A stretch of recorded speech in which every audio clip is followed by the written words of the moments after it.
Hello days friends, 6th class science new 37th పేజీలో ఉన్నటువంటి ఖాళీల పూరణ అనేది చూద్దాము. మెరుపు కలిగి ఉన్న వాటిని గుర్తించమన్నాడు కదా. సెకండ్, గాజు పాత్ర, స్టీల్ చెంచా.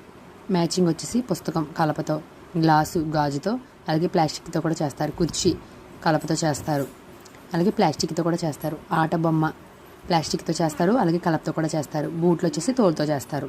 నెక్స్ట్, ఏవి సరైనవి ఏవి సరికానివి. రాయి పారదర్శకంగా ఉంటుంది కానీ గాజు అపారదర్శకంగా ఉంటుంది. ఇది అసత్యము.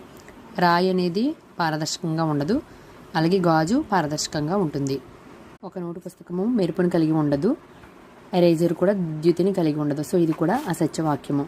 శుద్ధ ముక్క నీటిలో కరుగుతుంది అనేది కూడా అసత్యవాక్యము. అది పూర్తిగా కరగదు. ఒక చెక్క ముక్క నీటిపై తేలుతుంది. అవును, చెక్క ముక్క నీటిపై తేలుతుంది. చక్కెర నీటిలో కరగదు. ఫాల్స్ అసత్యము. చక్కెర నీటిలో కరుగుతుంది. నూనె నీటిలో కలిసిపోతుంది, కలవదు. ఇసుక నీటి అడుగు భాగానికి చేరుతుంది. అవును.